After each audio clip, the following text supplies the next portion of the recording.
Really, Dad? Mom's right. You really are an ass. And that was the last thing I heard from my daughter as I hung up the phone. Over the next few days, she tried to send me text messages, but I just deleted them. There were even a couple voice messages, but I deleted them after hearing the first couple words. It was all the same. They were just my ex-wife's words spoken in my daughter's voice. She made her choice 10 years ago and is at peace with that decision. That so-called olive branch was just an insult. She could have taken the whole olive tree and shoved it up her ass. So I'm Tom Williams. I used to be married to Kayla Williams. We were married for about 17 years when everything fell apart. Of course, I was blamed for it. That's what happens to innocent pricks in our wonderful divorce courts in this country. Blame the man, and then let the ex-wife get full custody so she can tell the kids what a horrible man their father is. I swear the divorce laws in this country were written by a bunch of man-hating feminists who want to screw anyone with a penis. As I said, we were married for 17 years. We had 2 children, a 14-year-old son and a 16-year-old daughter. I thought everything was going great. I loved my wife, and I was sure she loved me. Our children were smart, athletic, well-behaved, and cute. Carly was a daddy's girl, and Josh was a friendly and athletic boy. I was making decent money as a mechanical engineer, and Kayla had a good job as an accountant. We both played sports to keep fit, and we were both pretty cute. Like I said, Carly was a daddy's girl to the core. She seemed to idolize me, and I was circled around her little finger. She had a good aptitude for math and science and decided she was going to be an engineer like Daddy. She got her driver's license the day she turned 16. She liked me love to drive. From the age of 10, she would go to the garage, handing me wrenches while I worked on the various toys I acquired. I am an unabashed tech enthusiast. I like old cars, mostly made by GM, that I can mess around with and collect. She instilled in me a love for them. Sometimes on the weekends, we would go to car shows together and spend all day drooling over these wonderful cars. It seemed like we were practically joined at the hip almost every weekend. I was also quite adept at household chores. Carly always enjoyed helping me when I did something around the house. I taught her the basics of plumbing, electrical, drywall, and painting. She was by my side when I was installing new appliances. She even helped me with the new concrete slab I put down next to the store. Although Carly turned to her mom for girl issues, which I was very happy about, I was the one she came to for advice and help with everything else. Homework, drama with friends, advice on things she was thinking of doing, boys, etc. We were very open and honest with each other. When she was in trouble, I was the one she turned to for help. I had a daddy's girl and Kayla had a mommy's boy.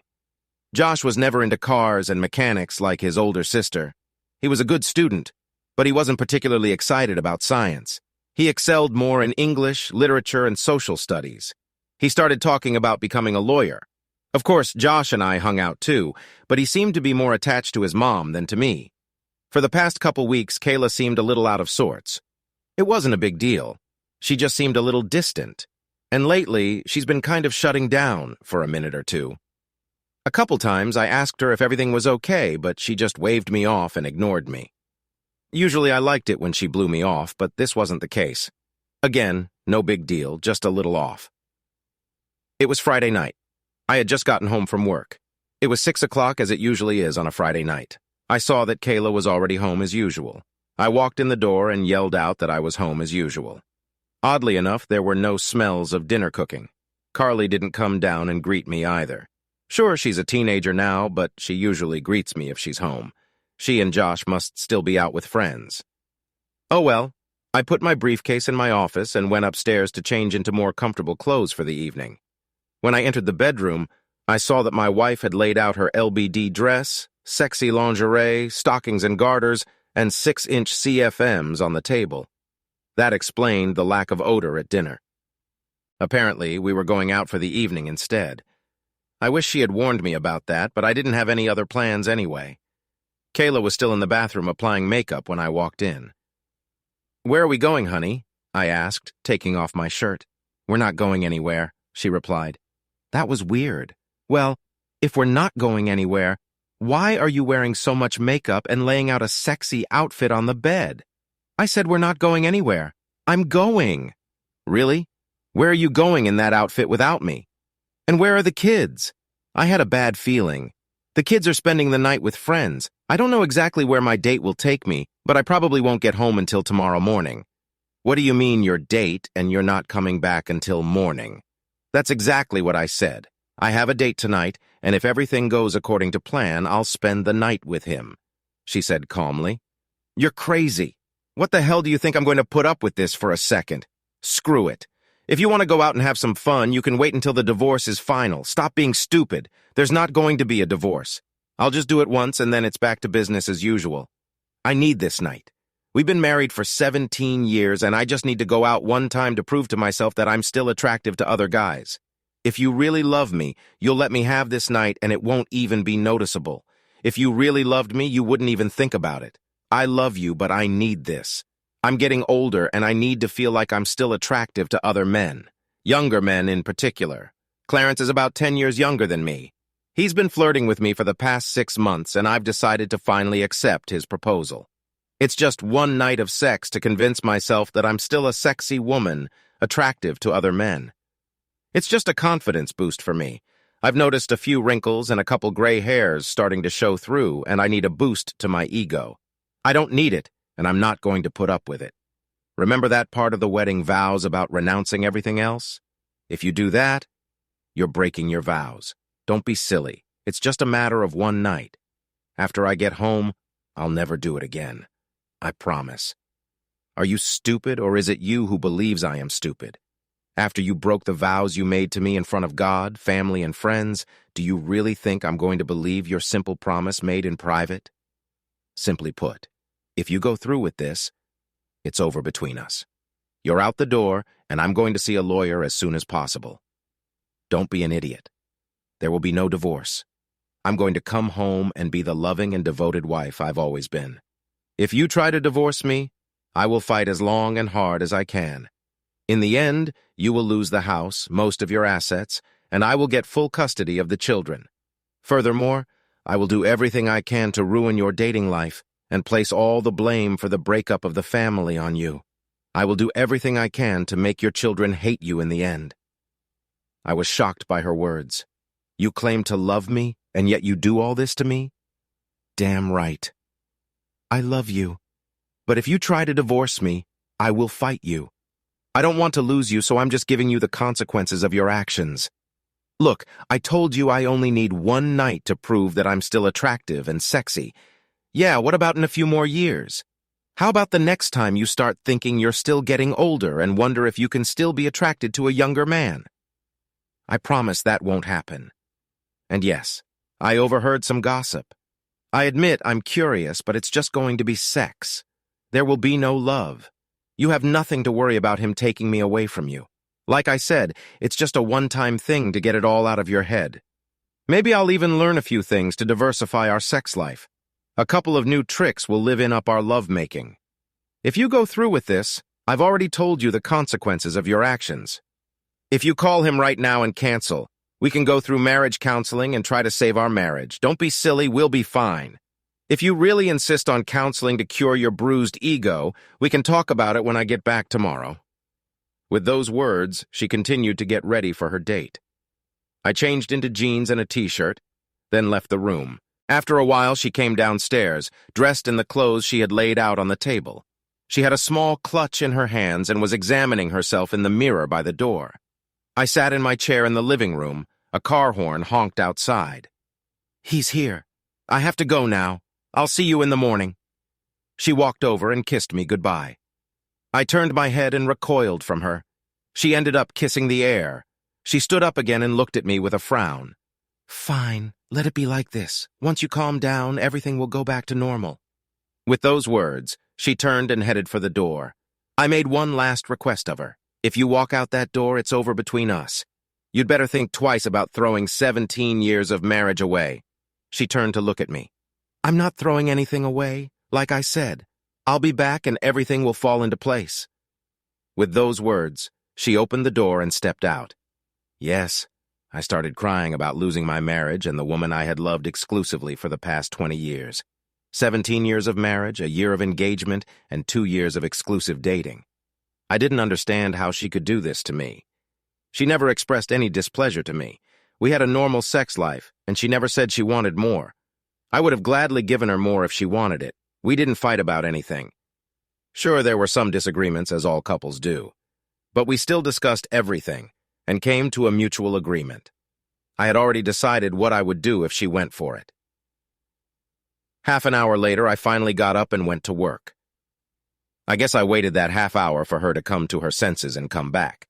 Obviously, that didn't happen. I went upstairs and proceeded to put my plan into action. It wasn't a great plan, but it was the best I could do at the time.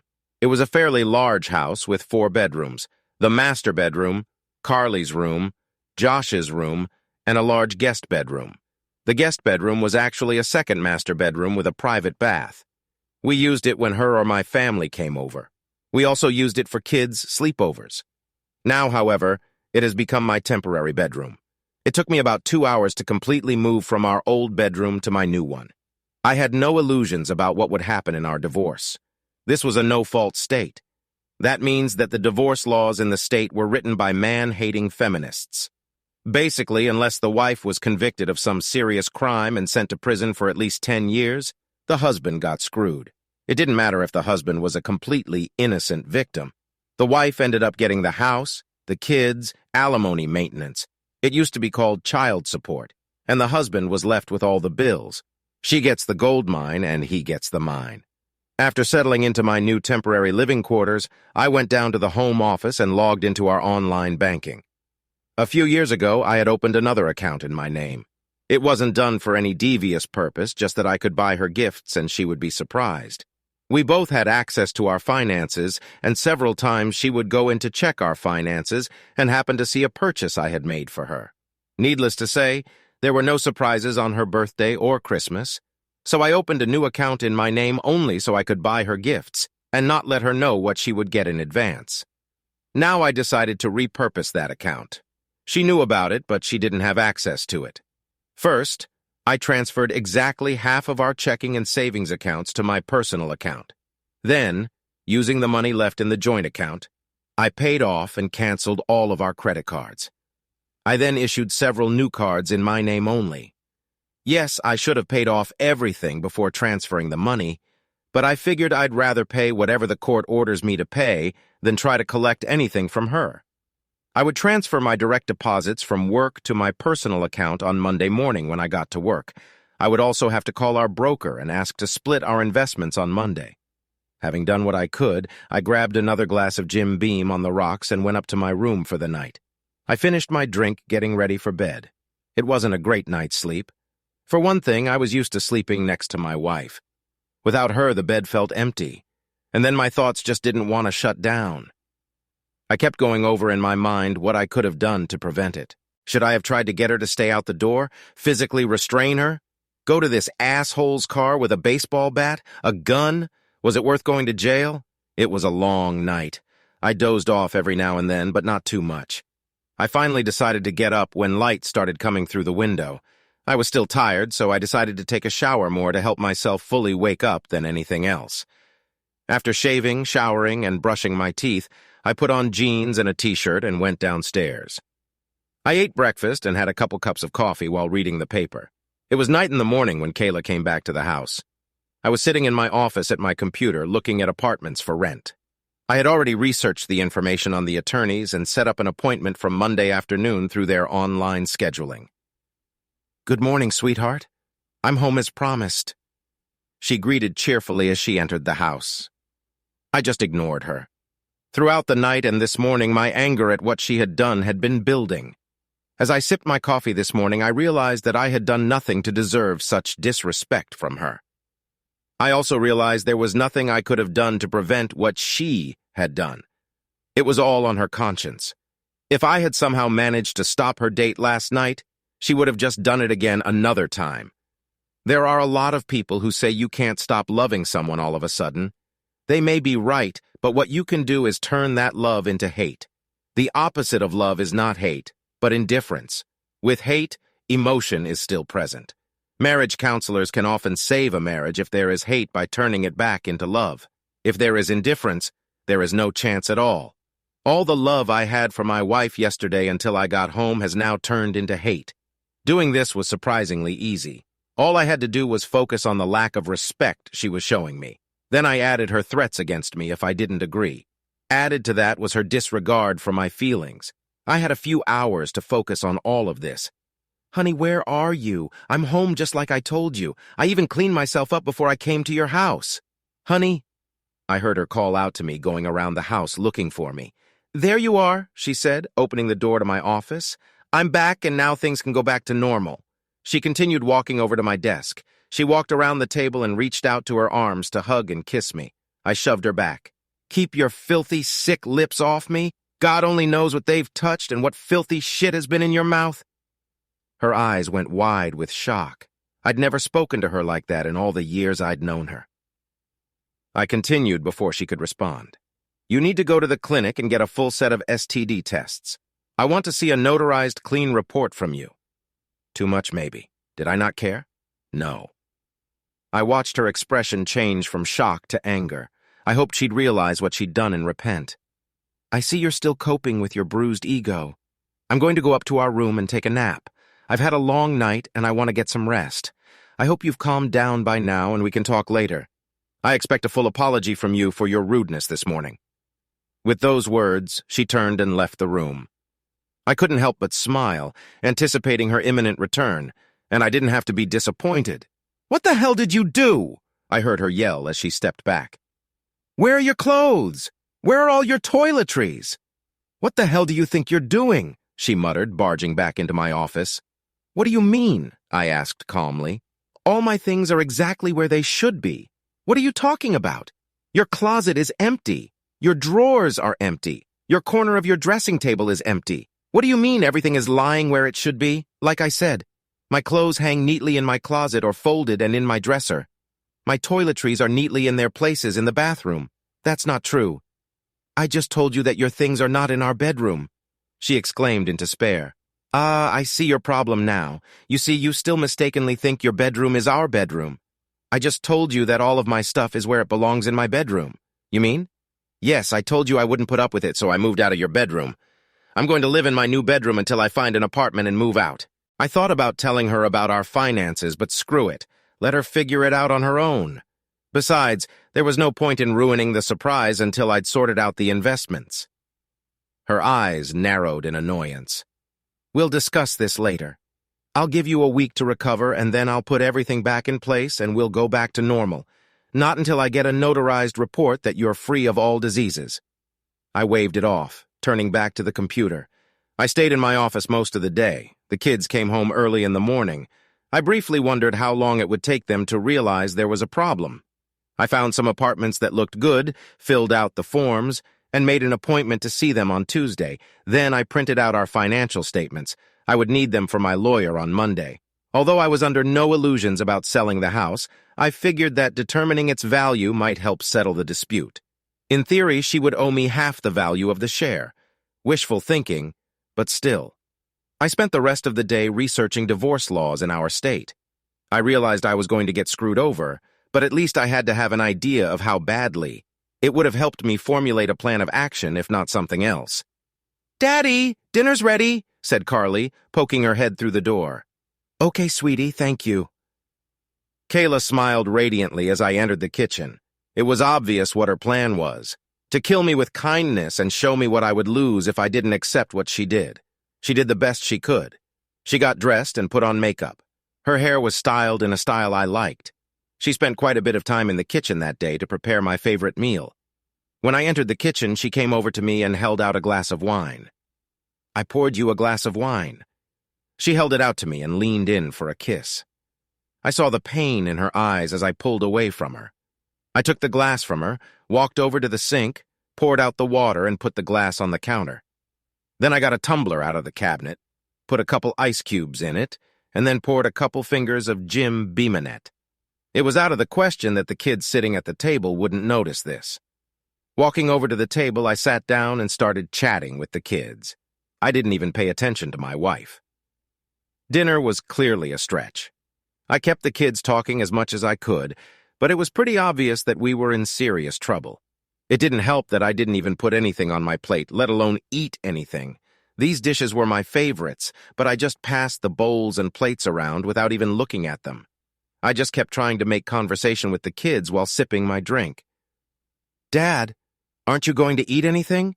Asked Josh finally. No, not hungry. That was all I answered.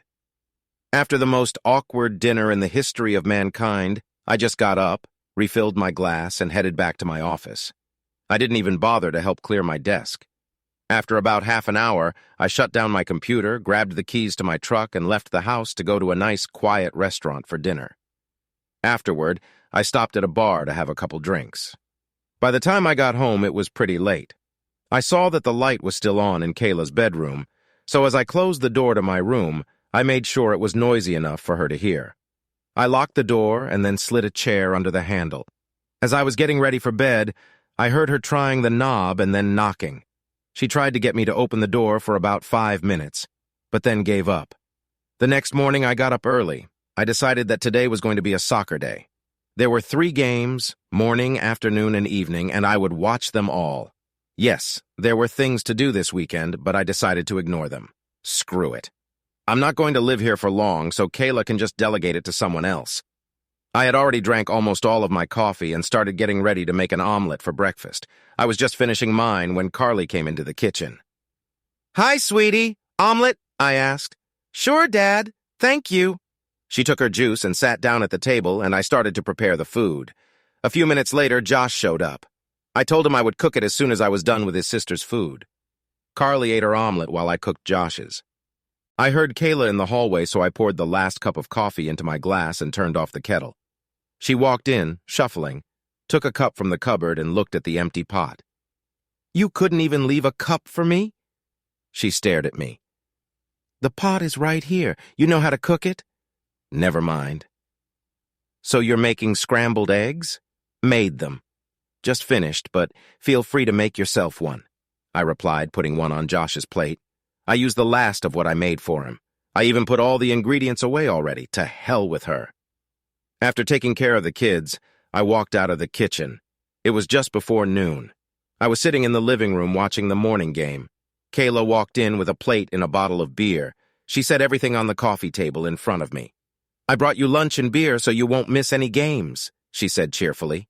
Without looking at her, I kicked the plate and bottle off the table and onto the floor. She stood there with her mouth open and shocked. At that moment, the commercial came on, and I got up, walked to the kitchen, and got myself a beer. Yes, I can hear all of you crying about alcohol abuse because I spilled all the beer on the floor.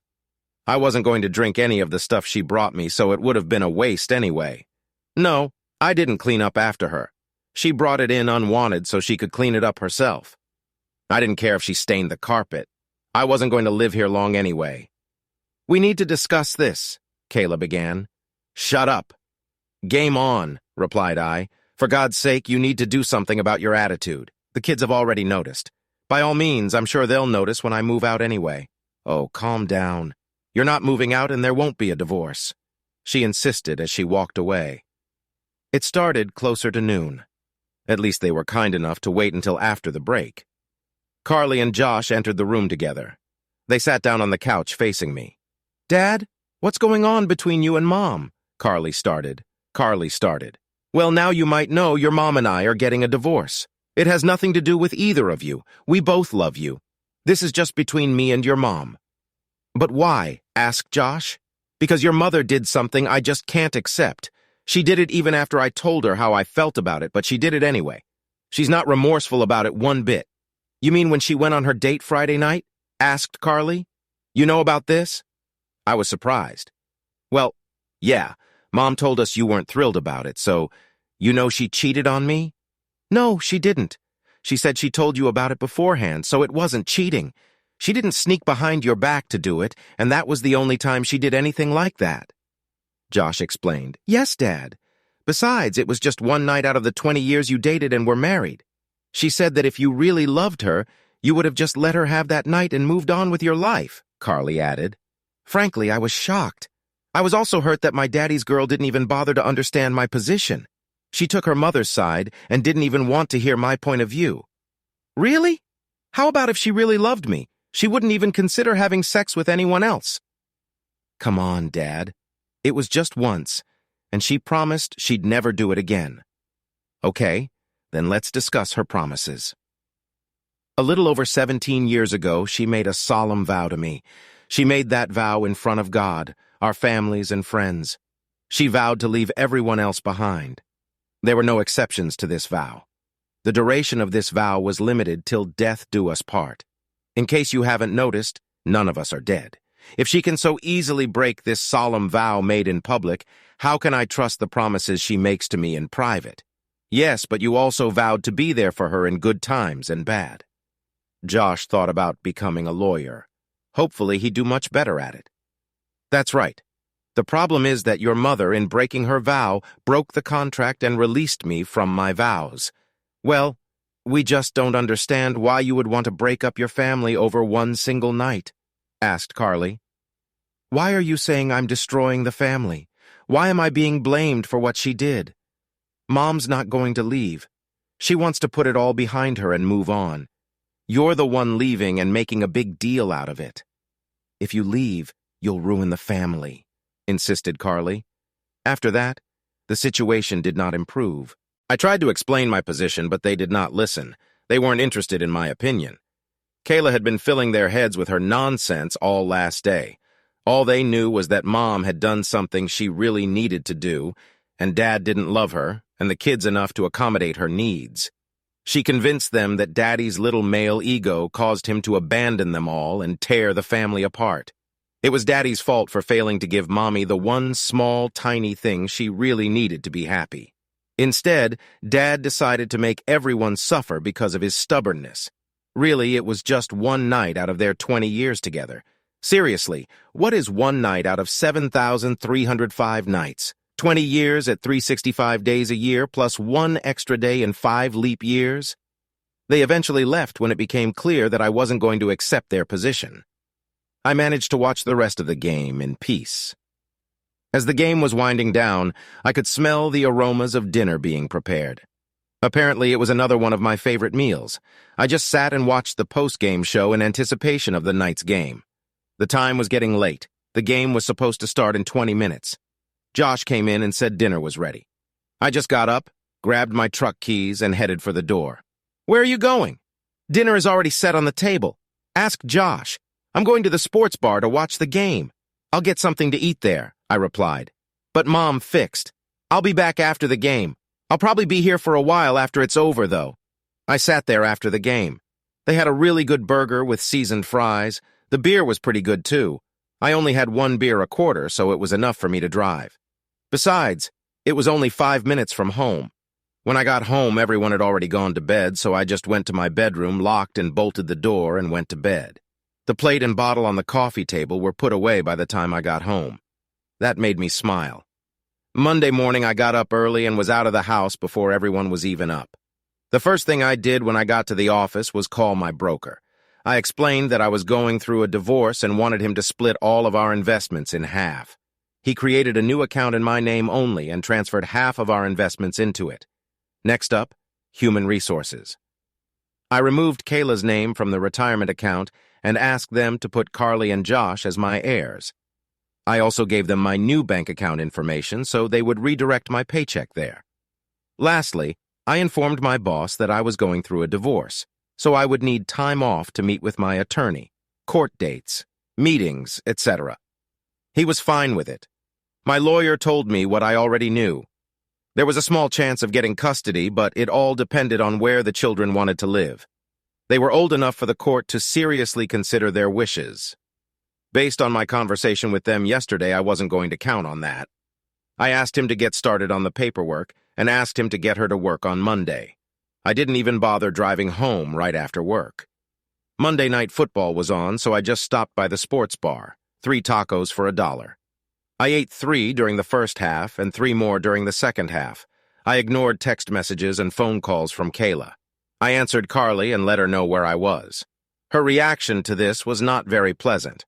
All 3 of them gave me an unkind look when I walked in on them after the game. I just walked into my office and closed the door. By the time I was done and went up to my room, everyone had gone to bed. Tuesday morning, I got up early and was out of the house before everyone else was up. Work was fine, and I took the day off to look at apartments. I settled on a nice 2-bedroom apartment and put down a deposit. I would be able to move in on Saturday. A trip to the thrift store allowed me to buy a couch, table, and chairs. They were to be delivered Saturday afternoon. I decided that I liked the bed I had been using and was going to pick it up, as well as everything in my home office. By the time I got home, they were already eating dinner. I grinned, noticing that they hadn't even put out a plate for me. That was fine with me. I wasn't going to eat anyway. I just walked over to the refrigerator and pulled out everything I needed to make a huge sandwich. After making the sandwich, I grabbed a bag of chips and a beer and then headed to my office. "Geez, Dad, why are you being such an asshole?" exclaimed Carly, entering my office.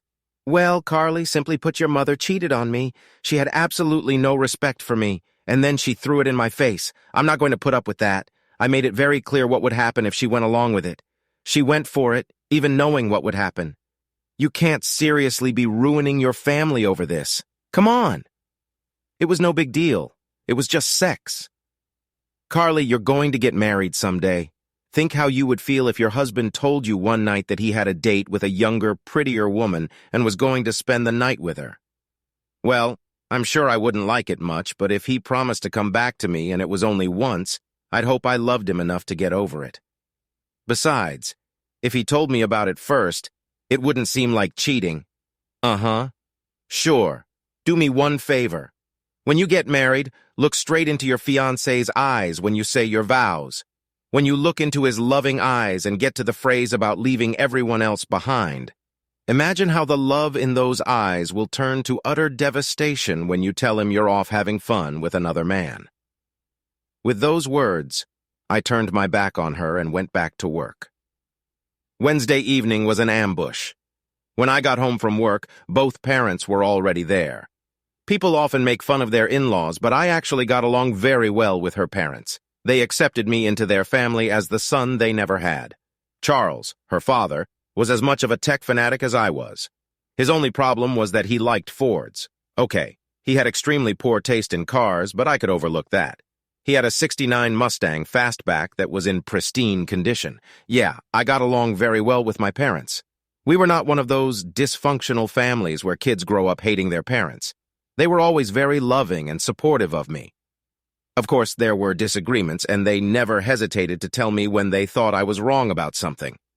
Sometimes we just had to agree to disagree. So I entered the house and saw that the ambush had already been prepared. I was a little puzzled. I understood why her parents would be there. Obviously, they would be on her side. After all, she is their daughter. But what confused me was that my own parents were there. It seemed counterproductive for her. My parents would agree with me and be on my side. If she was trying to get me to accept her infidelity, why would she invite someone who wouldn't be on her side and argue that I was right to divorce her infidelity? You've probably guessed by now that it took me a few more minutes to realize. "Tom," Charles began, "I want you to know that May, Kayla's mother, and I are very disappointed in what Kayla did. That said, we think you are overreacting to it. Yes, she went and had sex with another man, and it was extremely disrespectful to you, especially the way she did it. But it was just one mistake. You two have been together for a total of 20 years. You have 2 wonderful children. Think about all of that. Surely you can get over this little incident. You don't have to destroy your family over one mistake. A little mistake? Really? It wasn't a small mistake. It wasn't an accidental stumble. It was a planned event. They probably planned it at least a week in advance. Then she ambushes me an hour before she leaves, giving me no chance to resist. It was an elaborate plan to trick me. Son, Mom decided to intervene. She didn't cheat on you. She told you that first. What? First of all, you're right that she told me. Told me. She never asked. She just said she was doing it, and I had no say in it. Even when I raised my serious objections, she didn't care. Speaking of what I said, I told her it would happen if she went for it. Tom, Father tried. I understand your pain and anger, but think of your family. We love you, son. We'll be here to help you heal, but think about what you'll do to your family. Kayla still loves you and insists she won't do it again. We all think that with counseling and some effort, you can overcome this. Tearing your family apart is not the answer. We raised you to be a good man. You need to man up and keep your family together. Don't do something stupid that will end up hurting your relationship with your family. Think of your mother and me. These are our grandchildren, and we will do whatever is necessary to keep a relationship with them. I just stood there, completely stunned. My parents were really on her side. They were really telling me that I had to accept her cheating. I just couldn't take it anymore. I turned and walked out of the room and headed for my bedroom. Kayla tried to follow me, but I closed the door in her face. 10 minutes later, I changed into jeans, a casual shirt, and boots. I didn't say a word as I walked through the living room and out the front door. They were still sitting there, trying to talk to me as I walked by. I didn't even pay any attention to them. I just walked out the door, got in my truck, and drove to the sports bar to get some dinner and a few beers. Luckily, the house was quiet and dark when I got back about 4 hours later. Thursday and Friday went the same way. I completely ignored Kayla, and my kids were still mad at me. I was surprised that Kayla still hadn't noticed that the credit cards were no longer working. I'm sure when she goes shopping on Saturday, she'll realize it. It was Friday night. I had been home for about an hour. I was sitting in my office, going through my things and deciding exactly what I would take tomorrow and what I would take later. Kayla opened the door and walked in. She was wearing a see-through nightgown, stockings, guard her belt, and heeled shoes. I have to say, she looked amazing. The kids are sleeping somewhere else tonight. It's time for you to forget this nonsense and come to bed with me. I want you to make love to me all night. I really need you to take me back. I stared at her for a minute. No, thank you. Besides, I haven't yet seen the report from the clinic confirming that you don't have any medical conditions. Stop being ridiculous. I need you back in my bed. Your tantrums aren't accomplishing anything. Now come on. I'm horny and I need sex. Not the slightest interest. Listen, if you don't, I'll have to call Clarence again. So what if it's a one-time thing? Damn it. It was a one-time thing, but if you're going to keep rejecting me, you're the one pushing me away to someone else. Have fun with it. Let me know if you bring him here so I can leave. The smoke coming out of her ears and nose as she ran out of the room didn't dissipate until a few minutes later. About half an hour later, I heard the front door slam. She practically burned her tires as she raced down the street. Taking advantage of the fact that the house was empty, I gathered a few things. I disassembled the bed and loaded it into the truck along with most of my clothes. Tonight, I'll be sleeping on the couch in my office.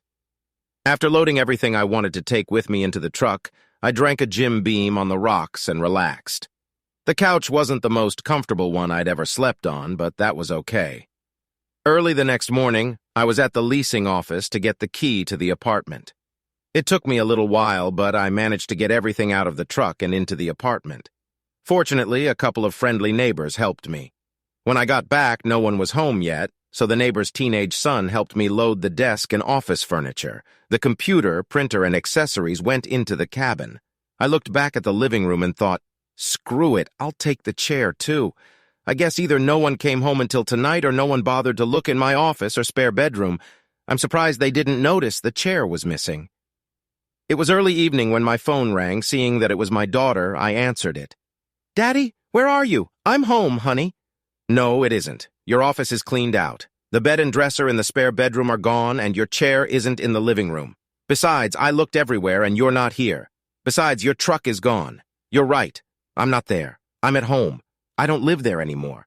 I've moved into an apartment for now. Maybe after the divorce, I'll buy another house, but this one will do for now. Geez, Dad. I can't believe you're acting so stupid. I thought you loved us. I love you, sweetheart. Always have and always will. Just not so much that you won't leave us. I'm not leaving you. You'll still be able to see me as much as you want. I will still take care of you and your brother. You abandoned us. You abandoned us, and you're destroying the family. Your mother is the one who destroyed the family. I told her this is what would happen if she went on that date. But she did it anyway. But she thought you loved her enough to get over it. And I thought she loved me enough not to do it. Okay, whatever. Then she hung up. Yes, the divorce was a nightmare. She fought it to the end. Counseling. She wanted me to pay. I refused. I argued that if she needed it, she should pay for it. It was one of the few arguments I won. What a waste of time. The counselor didn't like me very much. I think it had to do with the fact that I told him I was ordered to attend. But the judge didn't say anything about me actually having to participate. I endured all 12 sessions before the counselor finally gave up. She fought over literally everything. That worthless funny poster in the garage that she absolutely despised. Suddenly, she just couldn't live without it. The Bud Light I accidentally left in the office. She hated it, but it had been on my desk since college. It was the centerpiece around which she was going to redesign the office. Yeah, That was bullshit. She was only doing it to make my divorce as difficult as possible. All this time, she made sure I didn't see the kids as much as possible. Eventually, the judge granted the divorce. I had to keep paying half the mortgage. She, of course, kept the house. Child support was $2,000 a month, but I got visitation every Wednesday night and every weekend. What really pissed me off was the $1,000 a month for 5 years of spousal maintenance. It was canceled if she remarried during that time. I wasn't going to hold my breath. I learned that she had moved clearance in with her before the divorce was even finalized. So yeah, half of my paycheck went to her. I cashed out some of my investments and bought a small house that was in dire need of renovation. At least I got it cheap, even on a 1/4 acre lot. Fortunately, I was able to get all my tools out of the garage a week after moving in. I refused to even discuss them. I had most of them before we even met. When she pushed, I talked about all of her jewelry, expensive clothes, and shoes. The house had electricity, gas, and running water. There was a roof and the walls were standing. That was enough for me. I moved into the house and started working on it in the evenings and weekends. Visitation. Yes, I was supposed to have visitation. I did visit a few times. It was a goddamn disaster. Kayla was doing everything she could to prevent it. The kids were busy. They went away for the weekend with friends. Funny how it was always my weekend and not hers. Oh, Kayla has dance practice on Wednesday. Josh has an important test on Thursday and needs to study for it. The few times I was able to visit the kids on Wednesday night, they treated me with hostility. They still blame me for everything, even when I explained my point of view to them. When the opposition literally holds them captive the entire time and I only occasionally have an hour or two, it's a losing battle. After the third time, they bluntly told me they didn't want to see me anymore. Yes, I could force them, but what would be the point? Forcing them to see me would only cause more resentment. I sent them gifts, cards, and letters for birthdays and Christmas. They all came back unopened. I continued to send them monthly checks. I saw them being cashed, but I never heard a word. Graduation? I guess they graduated, but I didn't hear anything about it. I sent a registered letter letting them know about the college funds I'd organized. In response, I heard no thanks. Kayla basically set my kids on me just like she promised. I focused on work, the house, and only that. I didn't go anywhere or do anything. It's amazing how much money can be saved doing things this way, as if all of this wasn't bad enough. "Hi, Mom," said I when she picked up the phone. "Tom, how are you?" she answered cheerfully. "Things are going well as you'd expect. Anyway, I haven't heard anything about Thanksgiving.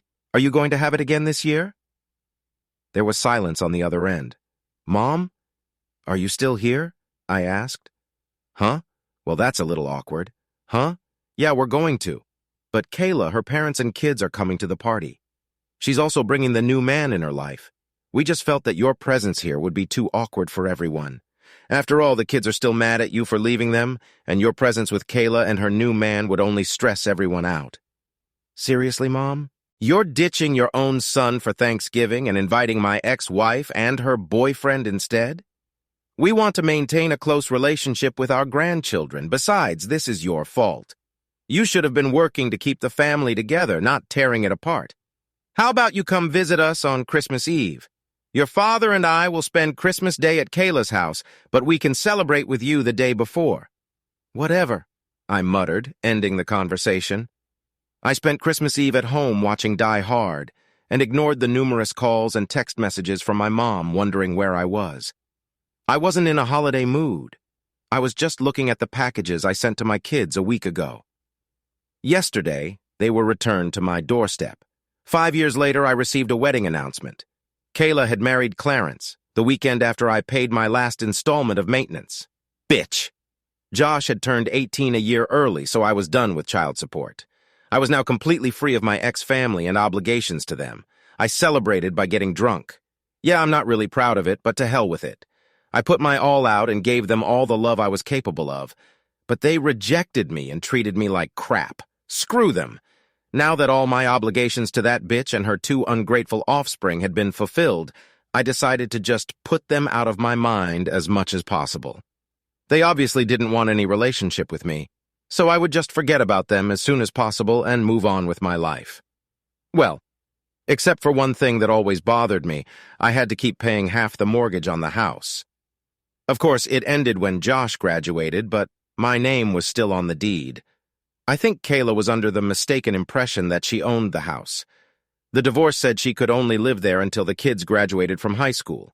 Now all bets were off. I was entitled to half of the property, and it was a pretty big property. I contacted my attorney. To start with, when we got divorced, the house was appraised at about $300,000, and the equity was about $200,000. That was 5 years ago. Since then, we have been paying our mortgage faithfully, and property values in our area have increased significantly.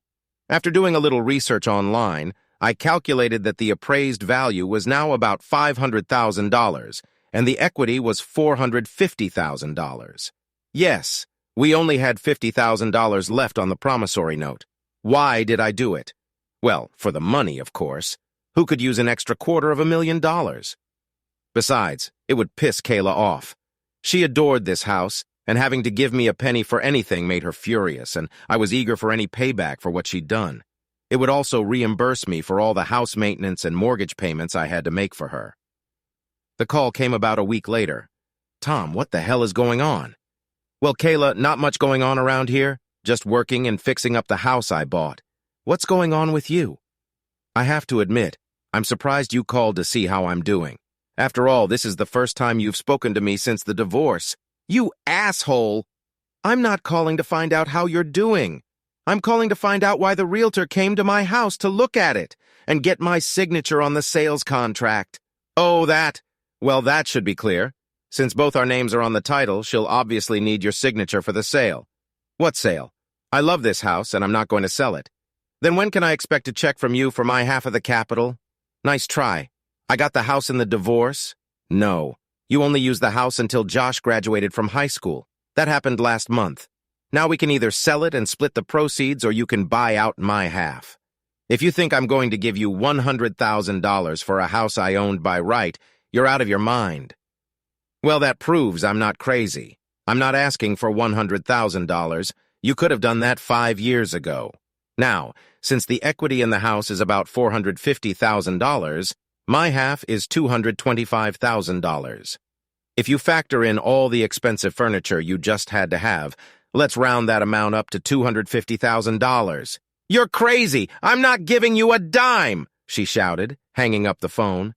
Yes, I laughed when she hung up on me. Yes, my lawyer got his cut, but it was worth it to see her face a couple months later when the judge ruled in my favor. I even managed to convince the judge to make her pay her legal fees and my lawyer for bringing her to court over something that should have been settled out of court.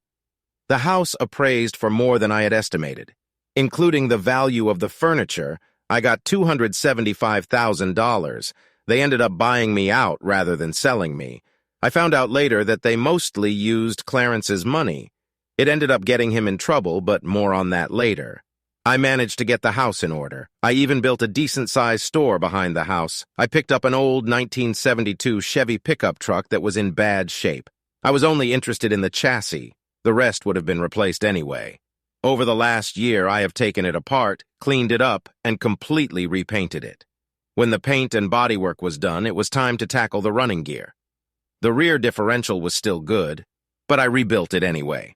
It had to be able to handle the power I was going to put through it. The transmission was a Borg-Warner T10 4-speed manual. It was fast stuff. I decided to have some fun with the engine. It was just going to be a toy, not for everyday driving. 427 big block. I managed to find it online at a parts depot. I bought it and had it shipped. Once it arrived, I put it on the stand and started taking it apart. I had to send it to a machine shop to bore the cylinders, connecting rod and cam, new forged crankshaft, 10/1 pistons, nice heavy cam, heads ported and polished, then double spring valves put in, and then a supercharger to bring it all up to speed. Yeah, I'd probably run more gas stations than tire shops, and I'd run very few gas stations. I chromed the valve covers, polished the aluminum on the supercharger, and used steel-braided hoses. It almost required sunglasses to open the hood. The first time I hit the road, I almost wrecked it. I was driving down the highway and decided to punch it. Big mistake. The rear tires blew out instantly. I barely managed to keep the car in a straight line before I let off the gas. Remember, take it slow on the gas pedal. After that, I started driving more carefully. A few weeks later, I saw an ad for a car show open to the public. Thinking it would be fun, I filled out the form and paid the entry fee. When the day came, I loaded up the '72 Chevy and drove to the park. I registered and got my spot. As I was setting up my car, I noticed a very nice 1968 GTO parked next to me. I set up my shade structure in the area behind the truck. A couple chairs and a refrigerator completed my setup. And then I noticed attractive red-headed girls setting up chairs behind the goat. Yes, I said redheads plural. There were two of them. One looked about my age and the other was about 10 years old, probably still a schoolgirl. There were two very important things I didn't notice. I didn't see a boy with them, and I didn't see anything on the third finger of the older woman's left hand. Of course, I looked closer. "Good morning. I like your car," said I cheerfully. They both looked up from their studies. "Hi, thanks. I like your truck too," said the older one. "Thank you. Have you been to many of these events? This is my first one. I mean, I've been to car shows before, but only as a spectator. This is the first one I'm participating in. My name is Tom, by the way. This is the third time my daughter and I have participated. My ex has hosted it several times before. I'm Marie, and this is my daughter, Jenny. In that case, when you're done, why don't you two join me in the shade? I have a cooler full of drinks, and I could use any information about these shows I can get." We ended up spending most of the day here. Once in a while, we would get up and talk to someone about our cars, but it was a very enjoyable day. No, I didn't win any awards, but I still had fun. I found out that she divorced her husband 3 years ago because she caught him cheating. He was cheating with his boss's wife. She made a deal with him. She would give him all the videos if he would rewrite the GTO to her. She told me it would hurt him, and she wanted him to keep his job so he could continue to pay her alimony and maintenance. It was a double win for her. Besides, his boss was an asshole and she didn't care at all about his wife tooting his horn. Jenny was also friendly and joined in the conversation. She told me that she was very angry at her father for his cheating. She has nothing to do with him anymore. We were having such a good time that I didn't want it to end. As the show was winding down, I suggested they have dinner at Red Lobster a couple blocks away. They agreed and we drove there. I didn't really want to be sad, but they asked and told me their story. I listed the highlights. I told them that my kids had sided with my wife and no longer had anything to do with me. "You mean she cheated and your children blame you for divorcing her?" Jenny was stunned. Yes, I tried to explain to them, but by then she'd already sicked them on me. Marie put her hand on my shoulder. "I'm so sorry for you, Tom. You're such a good guy and you don't deserve anything like this." She said it sincerely. I decided to change the subject to something more pleasant. We ended up talking and laughing for another hour. We seemed to have a real connection. We exchanged numbers and Maria agreed to meet me again. As they were leaving, I saw Jenny smile broadly at me, wink, and give me 2 thumbs up. I realized that she didn't mind me meeting her mom again either, so Maria and I got back together. It was the following weekend. I called and asked. She enthusiastically agreed. Dinner and dancing. I kissed her on the cheek as I walked her to the door. As I turned to leave, I saw a red-haired teenage girl in the window smiling and giving me 2 thumbs up. After 2 more dates, I invited them both over to my house and cooked them dinner. After my divorce, I learned how to cook pretty well. Food Network, a few YouTube videos, a lot of trial and error. My lasagna turns out really good, so I settled on that. They seemed to like it. They really liked my house, but I overheard Marie telling her daughter that it definitely needed a feminine touch. I wouldn't have argued if I had been asked. The following weekend, I was invited to visit them. Marie cooked in such a way that my feeble efforts were shamed. Even Kayla wasn't as good as Marie. I couldn't help myself. I know it's rude as hell, but I just couldn't stop eating. I finally had to apologize to them for making a pig out of myself. They just laughed and asked why I was apologizing. It was the biggest compliment you can give a woman who loves to cook. She told me that Jenny was almost as good as she was. It happened 2 weekends later. I took Marie out to dinner and then to a dance club. We had been dancing for a while when a slow song came on. We pressed against each other, swaying to the beat of the music. We'd already ended up kissing pretty hot a few weeks ago. She leaned over and whispered in my ear, "Take me home." Honestly, I was surprised. I thought we were having a great time, and now she wanted to go home. I pulled back to look at her. She must have seen the look on my face and started giggling. You silly man. I meant take me to your house. Oh, luckily I had my regular truck and not a '72. I'm not sure I could have kept the tires on the road if I had driven home in the 72. Yeah, I went for it. I made her breakfast before driving her home. I got another double thumbs up from the red-headed teenager in the window. A few months later I asked, and she answered. It was a simple ceremony in front of a judge. They moved into my house right after the wedding. Jenny even started calling me Daddy. It was a wonderful life. Yes, there were disagreements. Yeah, Jenny and I had our differences too. She was a teenager, and I was the authority figure. Sometimes I had to say no. Still, she respected me, and her mom loved me as much as I loved her. An unexpected call came about a year later. It was a number I didn't recognize. "Hello," I said, picking up the phone. "Hi, Daddy." An excited female voice sounded on the other end of the line. "Carly? Yes, Daddy. It's me, and I have great news." "Really? It's really good to hear from you." I was really glad to hear from her. Maybe she was reaching out to repair the relationship. "I'm getting married. That's wonderful, honey. I'm so happy for you. Anyway, I want you at my wedding." "Oh, honey, of course, it's one of the greatest honors for a family. Father to walk his daughter down the aisle. I've also organized a wedding fund for you." "Oh, no. Clarence is paying for the wedding and he'll be walking me down the aisle. Besides, since it will be very awkward for you and Mom to sit together, you won't be sitting in the front pew." "But I really want you to be there. Clarence, you mean that scumbag your whore mother cheated on me with? Did she really marry that piece of shit?" "Look, Dad, I'm trying to rebuild a relationship, and I wanted you to be at my wedding. Besides, after you left, she and Clarence started seeing each other more often, fell in love and got married. It's really your fault. If you hadn't left us, she and Clarence would never have continued dating." "Good. I can see that you are still under the impression that your mother did nothing wrong. Therefore, I will not be able to attend the ceremony for 2 reasons.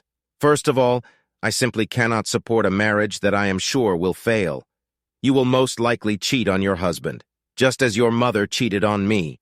If he is in any way someone I approve of, he will kick your slutty ass to the curb as soon as he finds out.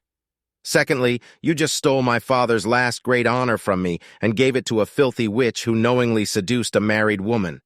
That once again shows what a shallow, self-centered bitch you've become. Fine. If you're going to be like that, don't expect to ever see your grandchildren. If you raise them the way you are now, I still want nothing to do with them." "Really, Dad? Mom's right. You really are an ass." Click. That was the last thing I heard from my daughter as I hung up the phone. Well, so much for any chance of a relationship with my ex-daughter. I'm pretty sure we'll never have a relationship with Josh either. Yeah, it was painful. They still blamed me for what their mother had done. I put my phone away and headed to the store. Instead of wallowing in sadness, I'd get to work on the 1963 Chevy pickup I'd pulled out of the field a couple months ago. It didn't have to be as radical as my 72. I wanted it to be more drivable. I rebuilt a 350 engine that was only slightly more powerful than the standard engine. I didn't even notice Jenny slip out from around the corner and grab my phone. I didn't even know she was home. "Carly, I was so angry at my father. I tried to get through to him and he had the nerve to talk to me like that. It's his fault our family is falling apart. I tried to be nice and invite him to my wedding and he just threw everything back in my face. I was hoping he would finally take responsibility for what he did to our family." I lowered my eyes and saw my phone ringing. I didn't recognize the number, but there had been a lot of calls like that during the wedding planning. "Hello? Hi. Is that Carly Williams?" "Yes, what can I do for you?" "Yes, you can. You can stop calling my dad and being a cast-iron bitch to him. He's the best man I've ever known, and he doesn't deserve to have a stupid, spoiled whore like you calling him and reminding him of the pathetic remnants of humanity that you are. I swear you and your family are a waste of air to breathe. Who the hell are you? My name is Jenny Williams. I'm your sister. My mom married your ex-dad and he adopted me. I love him with all my heart, and it would never occur to me to show him any disrespect or dishonor. You are an insult to daughters everywhere. I know all about what happened. Your mother went on a date totally disrespecting her husband and slept with another guy.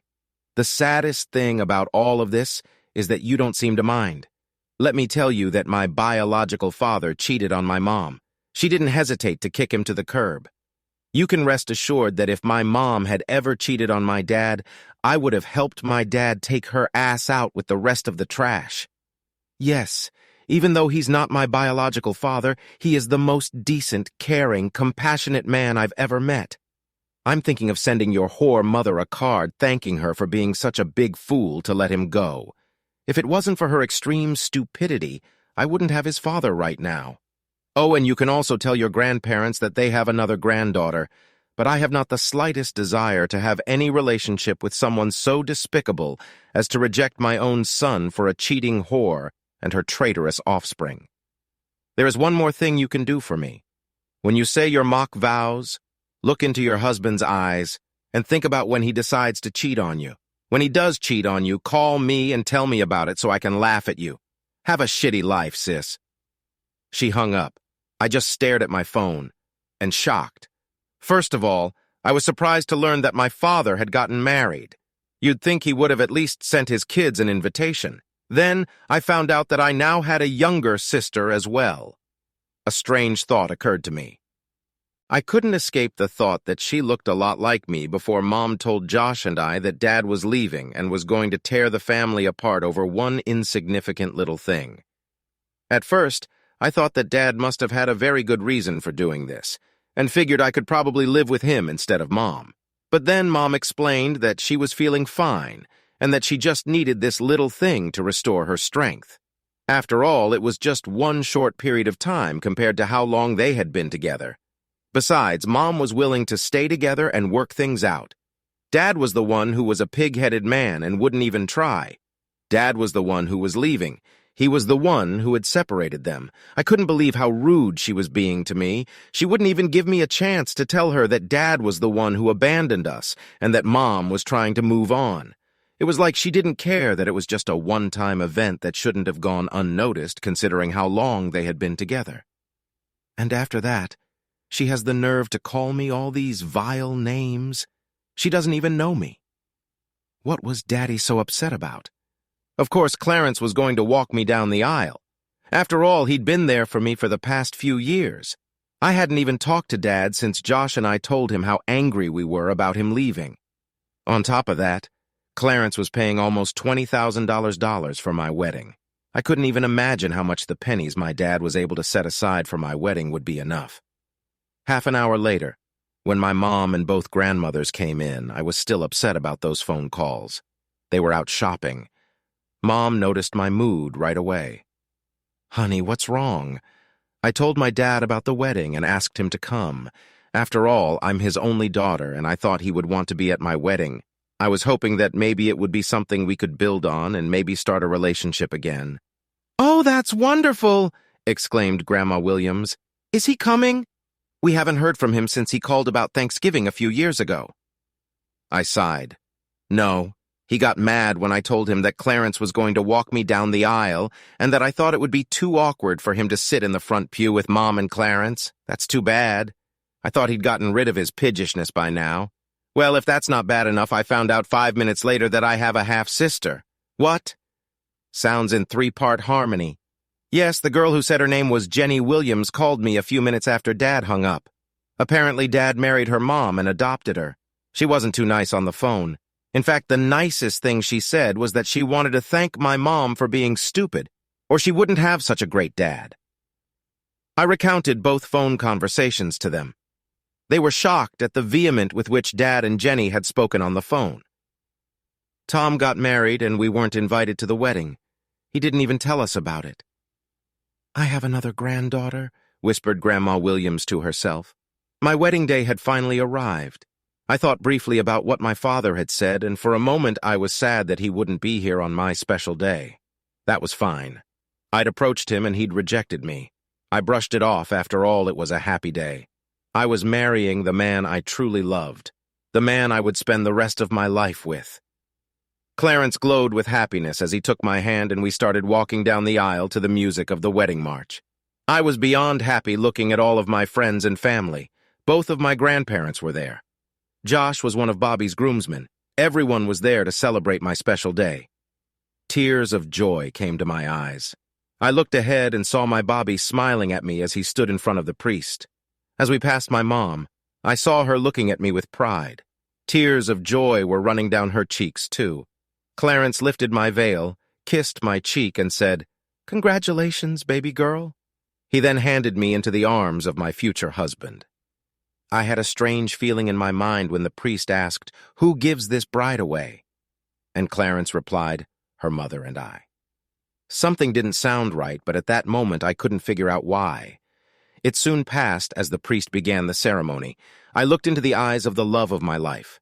I repeated my vows, to have and to hold, in sickness and in health, in good times and bad. Forza, Cooch, Forza. I couldn't say it. I looked straight into Bobby's eyes and I just couldn't say it. I suddenly remembered what the bitch had said on the phone. I was looking into my soulmate's eyes and suddenly I saw him with another woman. The picture suddenly changed. Now I was looking into the dull eyes of a broken man, telling him that I had sex with another man. These pictures flashed through my mind. The words came out without thought. I understand now. If I had felt like we were under the scrutiny of the public before, it was nothing compared to what it was now. Bobby looked at me with concern. Suddenly, it was as if a weight had been lifted off me. The biggest smile of my life appeared on my face. "I finally get it," I said to Bobby. "Oh, that's really great, Carly, but what did you suddenly realize?" "Absolutely everything," replied I. Then I got serious. "Bobby, do you really love me?" "Of course I love you. How can you even ask that?" "I have to ask this because I can't marry you today." I swear I felt a rush of air rush past me, and the entire audience gasped in shock. "We'll still get married, but not today. This is wrong, and I have to make it right.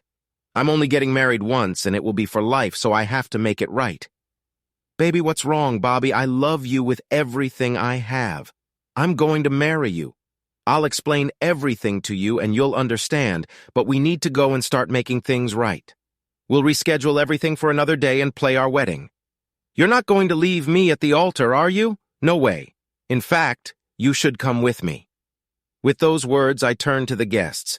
"I'm sorry, but I just can't go through with this today. We are not canceling our wedding, we are just postponing it. We will let you all know when we set a new date. We understand if you decide not to come, but just think of the story you will be telling about today for years to come. Won't you want to come next time and see what happens next?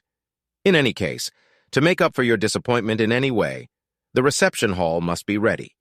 Everything is already paid for with non-refundable deposits, so why not take advantage of that? The bar is open, so eat, drink, dance, and be merry. Don't worry, Clarence will pay the bill." With those words, I took Bobby's hand and started to make my way back down the aisle. Suddenly, my mom was blocking my exit and Clarence was standing next to her. He didn't look pleased that I had just flushed over $20,000 down the toilet. I also noticed that all the guests were now focused on this new confrontation. Those who had gotten up to head to the reception stopped at the venue to watch the next show. Clarence started yelling nonsense about the money he'd spent and how I was going to pay him back every dime for this stunt I just pulled. Then it was Mom's turn. "Carly, what are you doing? Where are you going?" she asked. "I'm correcting a mistake I made a few years ago." "What mistake?" "The mistake I made when I listened to all that crap you were saying instead of helping Daddy kick your slutty ass to the curb. The mistake I made when I blamed Daddy for the breakup of the family, while it was your own fault for cheating on him. Carly, I'm your mother. I'm not a whore, and you will speak to me with respect." "Really, Mom? You're not a whore? Once a cheater, always a cheater. Carly, how dare you? How dare I? I'm even ashamed that I even equaled you." It wasn't until I looked into Bobby's eyes while saying my vows that I woke up and realized what a horrible person you really are. Once a cheater, always a cheater. Looking into his eyes, I suddenly realized how awful it would be if he ever cheated on me. I realized how much I would hurt the man I loved if I ever cheated on him. I guess Dad was a good role model for me after all. "But you sure weren't." What do you mean? Ask Mom." Fear flashed in her eyes. "Really, Mom? Do you really think I don't know about your Wednesday workouts with Jim Davis, your personal trainer, that they're always at his apartment instead of the gym? It's funny that you only go to the gym to see Jim. How about the fact that Carlos, your pool guy, takes an extra hour every 2 weeks because he screws your brains out on the Shades Lounge after he cleans the pool? How about your gang banging the landscaping crew every time after they finish their yard work? I've got some good video footage of me coming home early a couple times in case you try to deny it. And let's not forget how you always tip Mario, your barber, by giving a blowjob in the back room after every haircut. At least Clarence is your boss at work and he doesn't have to worry about you cheating on him with your boss. Am I forgetting someone? Oh, yeah. I almost forgot Alan Morris, your neighbor. For the last 3 years, he's been coming over whenever his wife has a girls' night out. Her gaze flicked to Clarence as I finished laying out her dirty laundry. Perhaps she hoped he'd miraculously not heard, even though I'd said it loud enough to carry across the church, and he was standing less than 2 feet away from me. There was a look of utter shock on Clarence's face. Looking at Clarence, an evil thought occurred to me.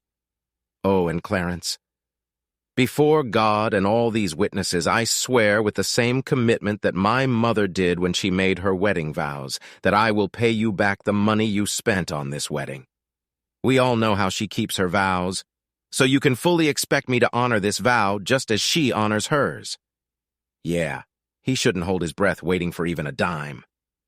Seeing that Mom was distracted, I pulled Bobby down the aisle. I made a quick stop to talk to the videographer. Yes, he caught the whole thing on camera. He smiled broadly as he handed me a copy of the videotape. He was set up to make a duplicate in case something happened to the original. I quickly signed my signature on the authorization form to post the video on YouTube. I hoped it would go viral and increase my mom's shame. Bobby and I jumped out into the parking lot. He'd driven his car here and our bags were in the trunk. We planned to move them into the limo before leaving the reception. His brother was going to drive him back to his apartment after the reception. I smiled, knowing that Dad would really like Bobby, and slid into the passenger seat. I was instantly excited when he turned on the ignition and the huge 440-cylinder engine rumbled to life. Sure, it wasn't a GM, but the 1969 Challenger was still a beast. "Where are we going?" he asked as we roared out of the parking lot. "Go west on 156. I'll find the address and put it in Waze," I replied, working the phone. It wasn't difficult. After all, he wasn't trying to hide. I knew the town he lived in, and a search of the real estate records gave me the answers I needed. He was about 2 hours away. We could only hope he would be home when we got there. We didn't stop to change clothes. I was on a mission and didn't want to waste time. Vull. It's not a common occurrence when you open the front door and see a woman in a wedding dress and a man in a tuxedo on the porch. If you were a priest and lived in a church, it would probably happen sometimes. The problem was that I wasn't a priest and certainly didn't live at the church. What was even more surprising was that I actually knew which one was which. I had no idea who the person was, but it was definitely my oldest daughter standing there. My oldest daughter who had made it clear that she didn't want to see me anymore. I recalled that today was her wedding day, but I couldn't figure out why she was here. She must be either at church, at the reception, or on her way to her honeymoon. Standing on my doorstep was the very last place she should be. "Daddy, can I talk to you for a minute, please?" she asked in a very small voice. Still stunned, I stepped back and let them enter. I gestured toward the living room where Marie and Jenny were sitting. I noticed the shocked looks on their faces. "Oh, Carly, this is my wife Marie and our daughter Jenny. Jenny Marie, this is Carly. I'm sorry, but I don't know who the guy with her is." "Oh, yes. Dad, this is my fiancé, Bobby Jensen. Bobby, and this is my dad, Tom Williams, his wife Marie, and my sister Jenny," introduced Carly. "Fiancé? I thought he was already your husband. Didn't you just get married a couple hours ago?" I was confused. "That's what I need to talk to you about. I can't do it today. I can't get married unless Daddy walks me down the aisle. Daddy, I finally get it. You're right. You've always been right. I'm sorry I got caught up in Mom's bullshit and blamed you. It was Mom who gave up on us, not you who gave up on us. I'm sorry for everything I said and did. You didn't deserve any of it. I won't make excuses for my behavior because there really are no excuses except that I was young and stupid and listened to the wrong people. I just hope you can find it in your heart to forgive me and let me back into your life. I really, really want to marry Bobby. He's a really great guy, and I know you'll like him, but I can't marry him unless you agree to walk me down the aisle and marry me off." It was completely unexpected. I probably should have been focusing on other things, but there seemed to be an elephant or two in the room. Although I was very glad that my daughter had decided that I wasn't the bastard who had abandoned them and wanted me back in her life, the curiosity that prevailed in me at the sight of this scene demanded attention. "So, Carly, did something happen at the wedding? I mean, you're wearing a wedding dress and Bobby's in a tuxedo, so I'm assuming you really were at the wedding." She looked at herself, then at her fiancé. "Oh yes, we were already halfway through the ceremony when an epiphany came over me. 'Here,' she said, holding out the disc to me. "Maybe you should watch Bobby and I change into our regular clothes." Bobby ran to the car and got the suitcase, and Marie escorted Carly into the bedroom where they could change. While this was going on, I set up a video player connected to the big screen in the living room. As soon as Carly and Bobby were ready, Marie came back and sat down next to me, and I pressed the play button on the remote.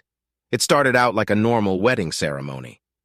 The groomsmen escorted the bridesmaids down the aisle and then separated at the altar. Bobby entered with the priest. He carried the ring, then the flower girl. Finally, Clarence walked Carly down the aisle. It was all pretty typical until Carly started saying her vows, but even that was normal up to a certain point. Suddenly, she found it hard to speak. She seemed to be stuck on one word. "She did it. I can't believe she actually did it and that it hit her so hard," whispered Jenny to herself. I was about to ask her what she was talking about when Carly stopped trying to say her vows and changed everything. We watched the video of her stopping the wedding and then confronting her mom. I was shocked by her revelations. Apparently her cheating has increased since she married Clarence. By the time the video ended, Carly and Bobby had changed clothes and returned to the living room. I just couldn't go through with it. I looked into Bobby's eyes and realized how much it would hurt him if I did to him what Mom did to you. I finally realized what renounced all really meant, and that Mom had broken that vow. Then I realized how much she had dishonored you, and that I had dishonored you by marrying you without the place of honor you deserve. How can I say such solemn vows at a ceremony where the place of honor is held by two of the most dishonorable people I know? How can these vows have any real meaning if they don't include the most honorable person I know? I realized that if I really wanted these vows to have meaning, I had to be led down the aisle by my dad, the man who actually taught me values and integrity. I decided that when I married Bobby, it should be you there, not Mom and Clarence. Carly paused for a moment, then smiled and looked at Jenny. "Besides, I need my little sister to be one of my bridesmaids. It was your kick in the ass that woke me up." I remembered what you said to me as I looked into Bobby's eyes, trying to say my vows. "How can I get married if you won't stand by my side?" It was very important. We talked for a few more hours. I didn't realize that Jenny had gotten Carly's phone number from my phone right after I went out to the workshop after Carly's call that afternoon. She went to her room and a few minutes later called Carly on her own phone. It was getting late, and I asked them to stay the night in the guest bedroom. Throughout the evening, Carly received several phone calls. She ignored the calls from Clarence and Kayla, but several of her friends called as well.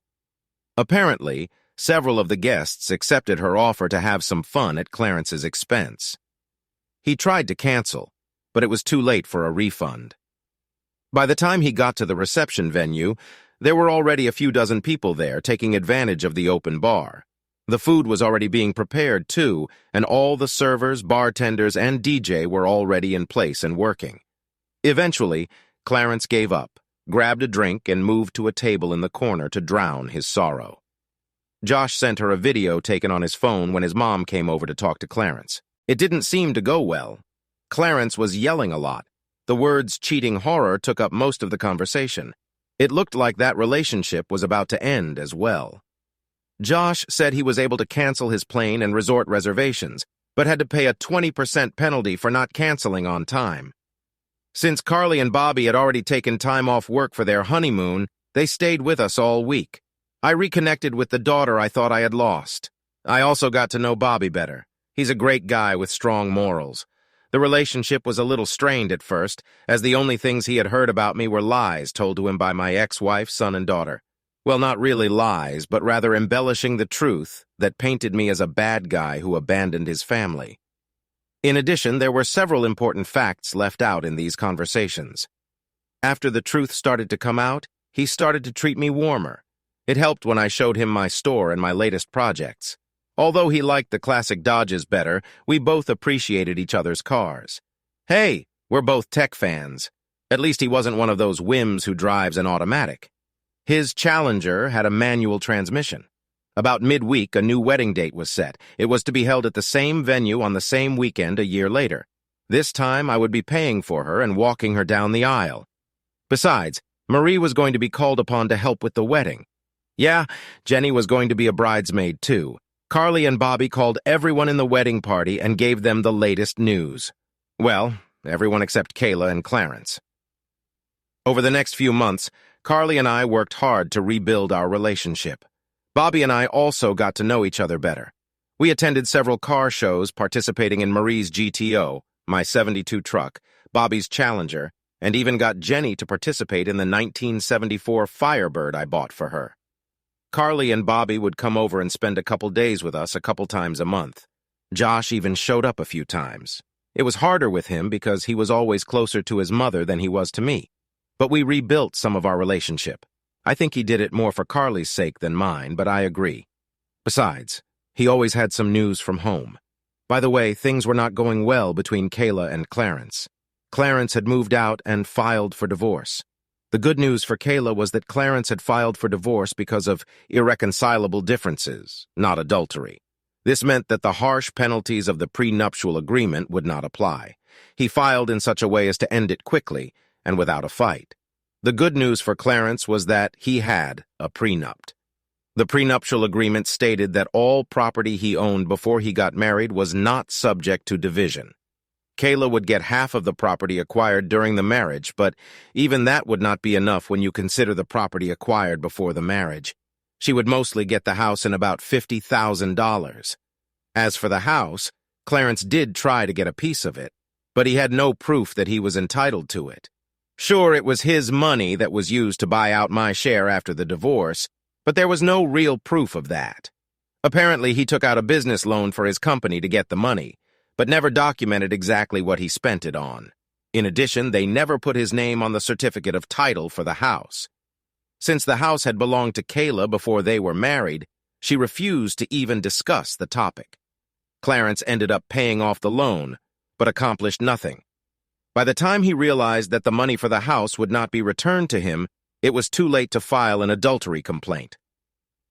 Rumors of Kayla's adventure spread, and her credibility in the community suffered greatly. Friends began to avoid her, and invitations to parties, charity events, and other occasions dried up.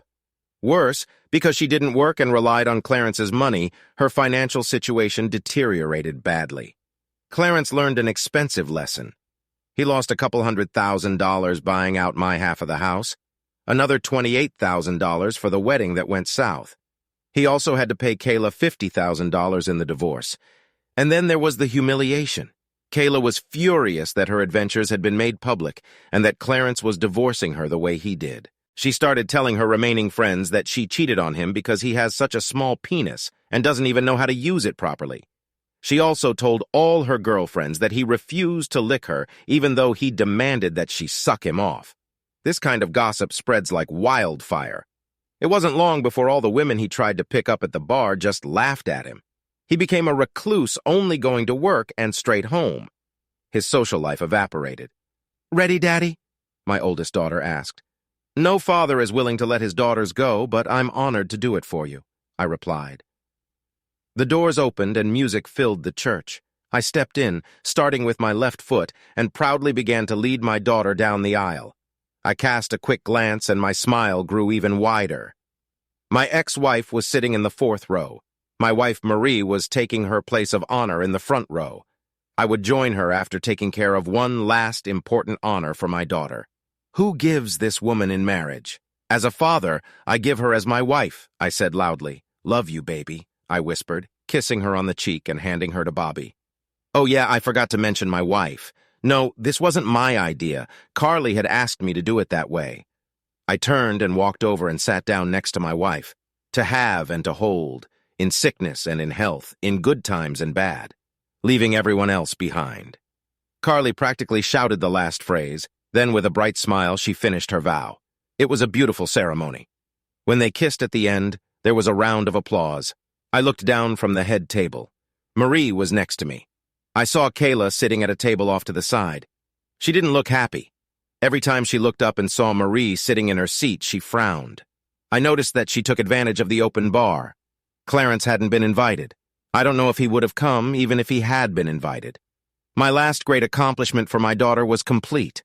I walked her down the aisle, married her, made a beautiful toast to the newly married couple, danced a father-daughter dance with my daughter, and then danced with my wife while my daughter, her husband, and his parents danced to the second song. My duties were done. I sat at the table next to my wife. My youngest daughter was dancing with one of the crowd of guys, claiming her attention. "Pardon me, Marie, won't you? May I ask your husband to this dance?" Heard a familiar voice behind me asking for my wife. Marie and I turned to face my ex-wife. Marie stared at her for a while before answering. "Just be sure to return it to where you found it." She looked at me. "I trust you, but I don't trust her not to do anything stupid." I led Kayla to the floor. A slow song started playing. I wouldn't be surprised if she had asked for it for that very purpose. I tried to keep my distance and not pull her to me. We danced for a bit before she spoke. "You were supposed to give me that one night. We were supposed to forget about it and go on with our lives as normal. Tonight was supposed to be just the two of us, and you shouldn't have left that night. You should have known better than to think I wouldn't mind you cheating on me no matter how many times you did it. I didn't cheat. I told you about it before I did it. I didn't sneak around behind your back. Whether you told me or not is immaterial. The fact that you had sex with someone else is cheating. Besides, I didn't give you permission. I told you not to do it, but you did it anyway. I never wanted this. I only wanted one night, and then we could be together forever. You know you're the only man I've ever loved. I've never had the slightest love for him. Besides, the sex wasn't that great. He was selfish and not even as big as you. Then why did you marry him? Because you divorced me. Of course I didn't love him, but I liked him. After you left, I didn't want to be alone. I thought I could love him, but I could never get over you. I did all those nasty things to you because I was angry that you left me. I still loved you, but you wouldn't even talk to me. After that one night, I realized that you were all I needed and I would never date another man again. So why did you cheat on him? Because he was a failure in bed. I thought I could train him, but he refused to listen to advice. He refused to go down on me and I stopped giving him blowjobs. He would just stick it in, pump for a few minutes, erupt, and then roll over and fall asleep. When I couldn't take it anymore, I found a couple other guys who could actually bring me to orgasm. I had no idea Carly knew anything about it. Even if I had known she knew about all of this, I never would have thought she would leave me to my own devices like that. I feel really sorry for you. We had a really great marriage, but you abandoned it for one night of mediocre sex. I don't think there's any chance. I couldn't keep from laughing. Not just no, but very no. First of all, even if I wasn't married now, what you did by setting my children on me destroyed any possibility of us ever getting back together again. I'm now remarried to the woman I love, and I have another daughter that I love as well. The best I can offer is the courtesy of being in the same place and at any events with our children and grandchildren. Thankfully, the song soon ended. I never spoke to her again that evening. She couldn't afford to pay the mortgage on the house, so she eventually sold it and moved into a small apartment. The money from the sale of the house was enough for her to live on if she was careful. She occasionally went on dates with her girlfriends, but as far as I know, she never had any other relationships. Clarence ended up living alone, too. Carly and Bobby had a long, loving marriage. They had 3 children, 2 boys and 1 girl. Josh eventually married a nice girl as well. 2 daughters were born to them. As far as I know, neither of them cheated on each other. There are those who think I should have gotten revenge on Kayla and Clarence. The reality is that I couldn't hurt them in any way without going to jail or getting retaliated against. I decided to just move forward and live my life as best I could. As they say, the best revenge is a life well lived. That's what I did and let karma deal with the rest. Karma is a bitch and her stripper name is Revenge. Clarence and Kayla didn't burn, but they didn't walk away unscathed. No, I had nothing to do with it, but I still feel good. I have my wife, daughter, and 2 other children back in my life. I am surrounded by people who love me. I have a good life. "Ready, Daddy?" my daughter asked. "No father is willing to let his daughters go, but I'm honored to do it for you," I replied. The doors opened and music filled the church. I stepped in, starting with my left foot, and proudly began to lead my daughter down the aisle. My wife took her place of honor in the front row and smiled broadly. I joined her after taking care of one last important honor for my daughter. "Don't worry, Dad. I'm going to do it today." "I talked to Carly and I'm going to do it right the first time," Jenny assured me. Thanks for watching. I hope you enjoyed it, so subscribe to my channel and watch the next video.